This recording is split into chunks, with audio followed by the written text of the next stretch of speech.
Praise the Lord. जय मसीह की सबको।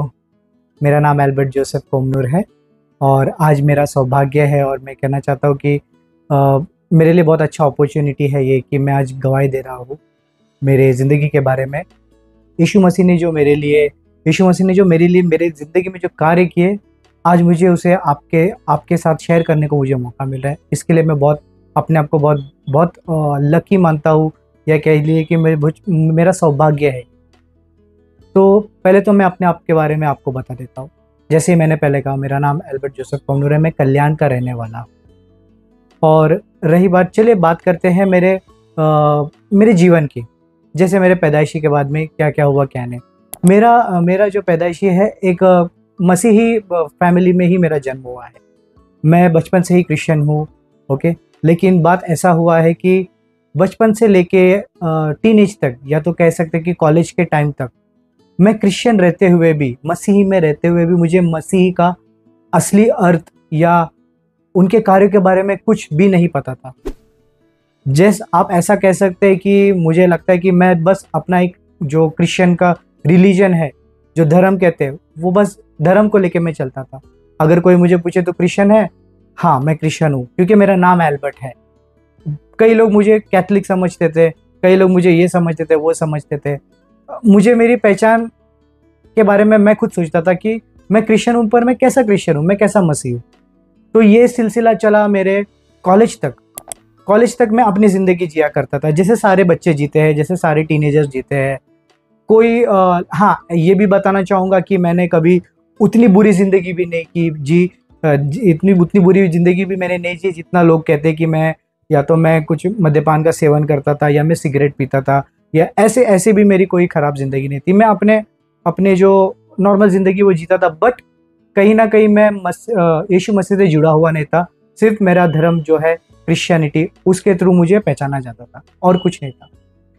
चलो अब बात करते कि उसके बाद में क्या हुआ, और मैं मसीह के जीवन में, या मैंने मसीह को कैसे ग्रहण किया, या मेरा ऐसा क्या हुआ मेरे लाइफ में कि मुझे अपने आइडेंटिटी के बारे में, अपनी पहचान के बारे में मैं सोचने। तो चलो बात करते हैं। जैसे ही मेरा कॉलेज ख़त्म हुआ, मैं हमारे एक ट्रेडिशनल चर्च जाता था, जिसको कहते हैं मेथोडिस्ट चर्च, ठीक है। जहाँ पे मेरे पेरेंट्स या मेरे माता पिता, उनके माता पिता, तो मेरे सारे जो मेरा फैमिली लाइन है, वो सारे वहीं पे जाते थे। मैं भी उनके जैसे वहीं पे जाता था। उस टाइम पे क्या हुआ, ये बात है 2008-2009 की बात है। उस टाइम पे हमारे मेथोडिस्ट चर्च में एक पास्टर आए थे, जिनका नाम मैं नहीं लेना चाहता, बट वो पास्टर जो थे वो काफ़ी अलग पास्टर थे। उनके जब लाइफ में हमने देखा कि ये होता है मसीही जीवन, ये होता है क्रिश्चियनिटी, ये होता है जीसस क्राइस्ट के बारे में जानना, तब से मेरा जो विजन है, मेरा जो पर्सपेक्टिव है, या तो हम उसे कहते हैं मेरा नज़रिया पूरा बदल गया। तब मुझे समझ में आया कि मेरा इस ज़िंदगी में पर्पस है। ज़िंदगी मुझे बर्बाद नहीं करनी है, वेस्ट नहीं करनी है। मैं उस पास्टर का, और स्पेशली मैं ऊपर वाले का, यीशु मसीह का काफ़ी धन्यवाद करना चाहता हूँ कि उस पास्टर को उसने मेरी ज़िंदगी में लाया। वो टाइम था 2008 से लेकर 2010 तक की। उन्होंने मुझे जैसे मिलिट्री स्कूल में सिखाते हैं कि कैसे डिसिप्लिन लाना है, उन्होंने वो डिसिप्लिन सिखाया। तब उन्होंने मुझे मेरे जीवन का उद्देश्य क्या है उसके बारे में सोचने में मजबूर किया। तब मुझे एक्चुअली पता चला कि मेरा जीवन का उद्देश्य क्या है और मैं क्या जी रहा हूँ, मैं क्या कर रहा हूँ। उसके थ्रू मुझे ये पता चला कि अब जैसे आप कहे कि ऊपर वाले ने हर एक इंसान को एक टैलेंट से, या एक क्या कहते हैं, एक गिफ्ट से नवाजा है, ठीक है। और मुझे भी एक गिफ्ट मिला था, मुझे भी एक तोहफा मिला था, मुझे भी एक टैलेंट मिला था जो मैं वेस्ट कर रहा था। उस पास्टर ने मुझे बताया कि तेरा बुलावा है, तुझे जाना है, बट ऊपर वाला तुझे राह भी दिखाएगा कि तुझे कैसे उसकी सेवकाई करनी है। तब मुझे समझ में आया कि मैं गाना अच्छा गा लेता हूँ, गिटार अच्छा प्ले कर लेता हूँ। और दोस्तों, मैं ये भी बताना चाहता हूँ कि मैंने कहीं प्रोफेशनली कुछ चीज़ें नहीं सीखी है, ठीक है। जो भी सीखा है चर्च में सीखा है मैंने, वहीं से मैंने अपना प्रोग्रेस किया है, वहीं से मैं सीखते सीखते गया। शुरुआत मैंने बोलने के लिए मुझे बहुत गर्व महसूस होता है, लेकिन बॉलीवुड के गानों से मैंने शुरुआत नहीं किए थे। मैंने गिटार बजाना भी चालू किया तो बहुत सारे जो हमारे गॉस्पेल सॉन्ग्स है, जो मसीही गीत है, उससे मैंने प्रैक्टिस करने की शुरुआत की। तब मेरा उद्देश्य क्या है वो क्लियर होते गया तब मेरा उद्देश्य मुझे समझ में आया कि मुझे इससे सेवकाई करनी है।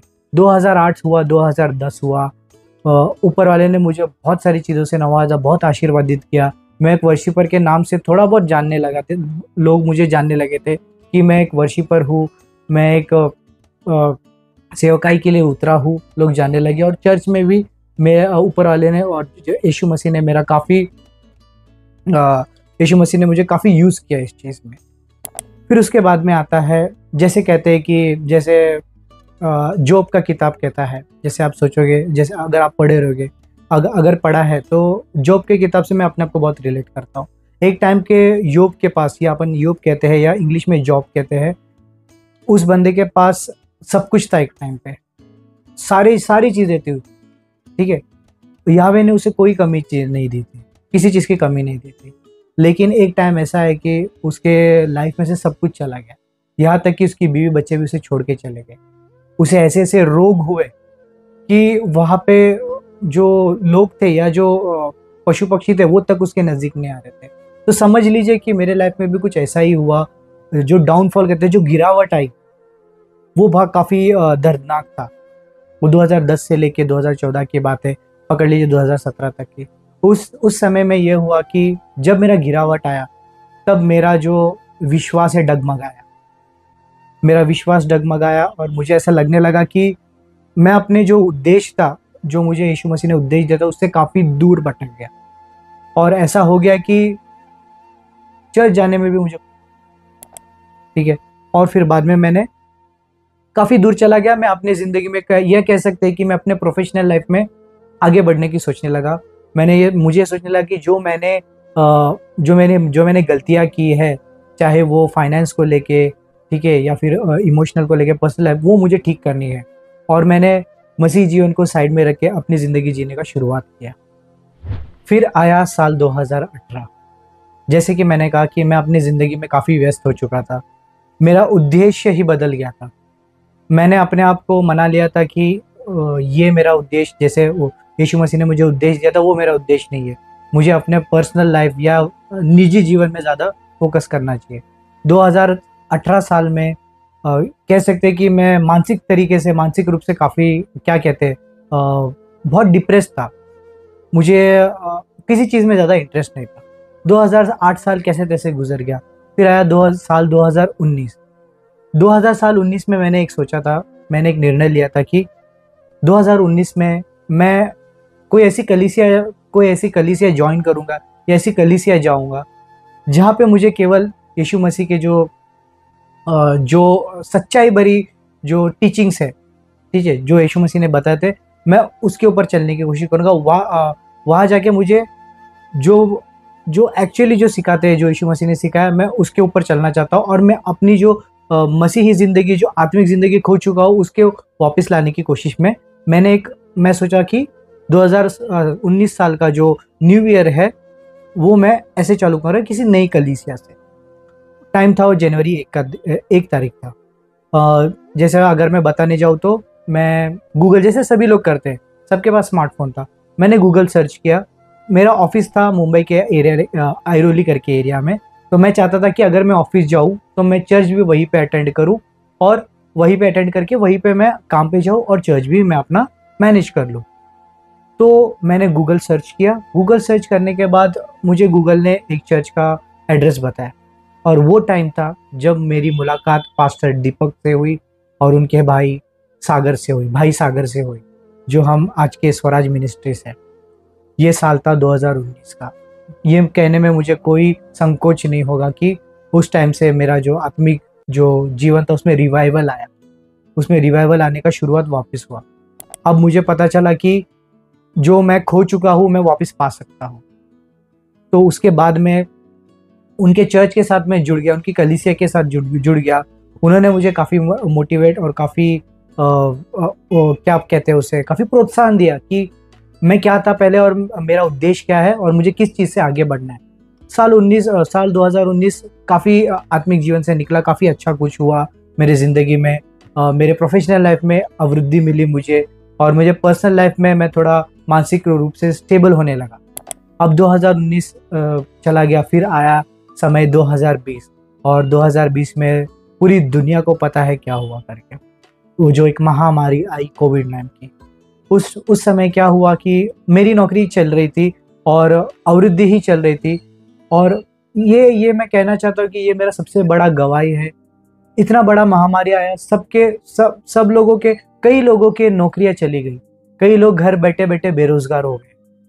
लेकिन जैसे क्या कहा जाता है ना कि जब जैसे आपको मैं एक जीसस क्राइस्ट का, यीशु मसीह का एक कहानी बताना चाहता हूँ कि जब वो बोट में थे और उनके सारे जो शिष्य थे वो सारे सोए थे, ठीक है? और उस बोट में जब वो नदी के बीचों-बीच थे तब एक तूफ़ान आया। तूफ़ान आने पर यीशु मसीह सोए हुए थे और उनके शिष्य उनको उठा रहे थे, कह रहे थे कि बाहर तूफ़ान आया, आपको किस चीज़ की चिंता क्यों नहीं हो रही है? आपको पता नहीं हम डूब रहे।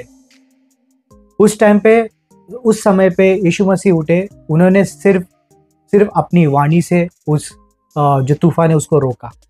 और ये कॉन्फिडेंस सिर्फ यीशु मसीह के पास थी और किसी के पास नहीं थी। और इसी को शायद से कहते हैं कि विश्वास, फेथ कहते हैं।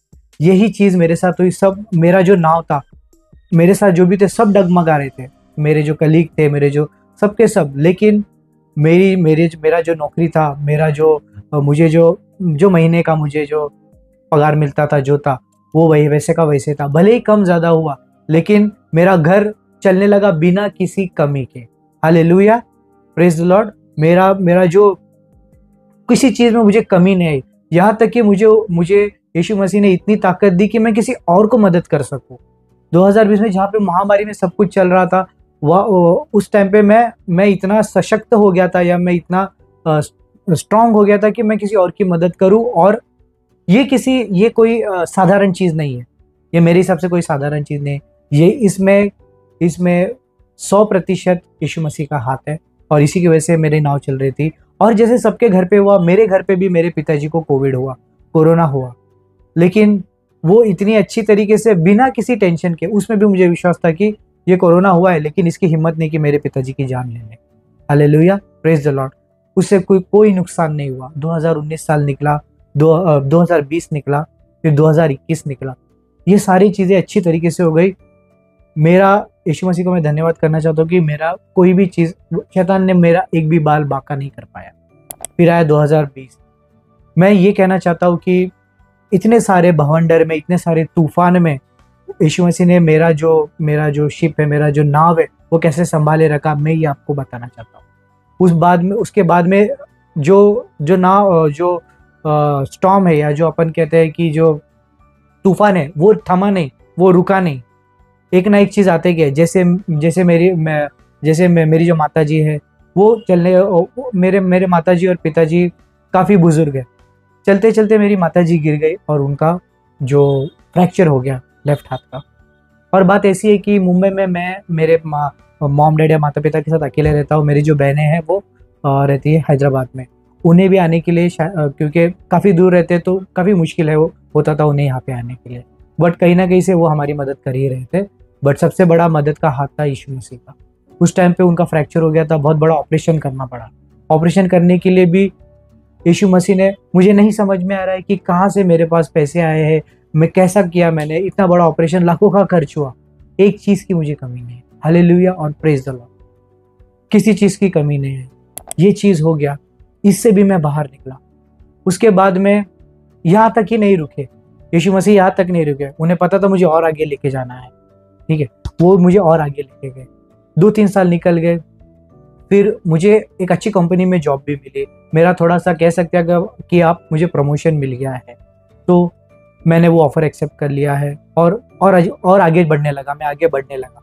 फिर कहते हैं ना कि तूफ़ान थमी नहीं। फिर एक और बड़ा सा तूफ़ान मेरे ज़िंदगी में आया। पता चला कि मेरी माँ को कैंसर डिटेक्ट हुआ था, थायराइड कैंसर। और ऐसा हुआ था कि तब काफ़ी मैं डिप्रेस, मतलब मैं काफ़ी मानसिक रूप से काफ़ी हिल गया था। उस टाइम पे भी मैं कहना चाहता हूँ कि उस टाइम पे जो मेरे पास्टर है, पास्टर दीपक और भाई सागर कांबले, और मेरी बहनें, भाई और जो मेरे मित्र थे, सारे मेरे साथ थे। लेकिन सबसे बड़ा हाथ अगर किसी का है तो वो यीशु मसीह का है। उन्होंने हाथ छोड़ा नहीं। उस टाइम पे भी जैसे यीशु मसीह ने नाव से उठ के कहा कि हे तूफान रुक जा, मुझे इतना विश्वास था कि ये तो छोटी सी कैंसर है, ये तो चली जाएगी। ऑपरेशन करा दिया, आज 3 साल, आज 2 साल होने को आए भाई और बहनों, आज 2 साल होने को आए। अभी भी मेरी माँ को कोई उसके कॉम्प्लिकेशंस या उसके साइड इफेक्ट जो कहते हैं आज कुछ नहीं हुए। मैं इसके लिए यीशु मसीह का बहुत ज़्यादा आभार हूँ, बहुत धन्यवाद देना चाहता हूँ। और मैं ये भी कहना चाहता हूँ कि वो काफ़ी बहुत बड़ा ऑपरेशन था, क्योंकि कहा जाता है कि वो थायराइड जो गले में है और अगर उसका ऑपरेशन करना है तो समझ लिए कि गले पे चीर मारा जाता है। तो सोच लीजिए वो कितना रिस्की है। ये सब होने के बावजूद भी, इतना बड़ा ऑपरेशन होने के बाद, मैं कह सकता हूँ कि मेरी माँ को उन्होंने मौत के मुंह से बाहर निकाला। इसके लिए मैं कोटि कोटि धन्यवाद देना चाहता हूँ। उन्होंने, यीशु मसीह ने कोई भी चीज़ की मुझे कमी ना दी, ना आर्थिक स्थिति की कमी दी, ना इमोशनल सपोर्ट की कमी दी, और मुझे एक अच्छा कलीसिया और एक अच्छा मिनिस्ट्री के साथ जो मुझे जोड़ा, उसके लिए मैं काफ़ी धन्यवाद देता हूँ। उसके बाद से आज अगर कोई भी तूफान आए, कोई भी कठिनाई आए, मुझे एक ही चीज़ का मुझे विश्वास रहता है कि कुछ भी आ जाए, ये सारी चीज़ टेम्पररी है। ये यूं चुटकियों में निकल जाएंगे, क्योंकि जो मेरा नाव चलाने वाला है वो सिर्फ यीशु। और मैं इसी के साथ स्वराज मिनिस्ट्री के पास्टर दीपक, उनके भाई सागर कांबले और उनसे जुड़े हुए सारे भाई बहनों को मैं धन्यवाद देना चाहता हूँ। और मैं कहना चाहता हूँ, मैं बस यही कहना चाहता हूँ कि विश्वास मत खोइए, क्योंकि ऊपर वाला आपके साथ है, यीशु मसीह आपके साथ है, बस चलते रहिए। तो इसी के साथ मैं यीशु मसीह का धन्यवाद देना चाहता हूँ, कोटि कोटि धन्यवाद देना चाहता हूँ, और उसके साथ जो स्वराज मिनिस्ट्रीज है, ये चैनल को भी धन्यवाद देना चाहता हूँ। और अभी का सबसे महत्वपूर्ण जो इन्फॉर्मेशन मैं देना चाहता हूँ कि जैसे मेरी गवाही, जैसे मैंने अपनी गवाही यहाँ पे दी है और स्वराज मिनिस्ट्रीज ने ये गवाही आप तक पहुँचाई है, उसी द्वारा मैं आपको निवेदन देता हूँ कि आप भी आपके गवाही यहाँ पर इस चैनल पर दे, और उसके द्वारा बहुत सारे जो हमारे सब्सक्राइबर्स हैं वो आशीषित हो। तो अगर आप अपनी गवाही यहाँ पे देना चाहते हैं तो आप इस चैनल को कांटेक्ट कर सकते हैं। आपको नंबर और कांटेक्ट इन्फॉर्मेशन नीचे दिया जाए। धन्यवाद।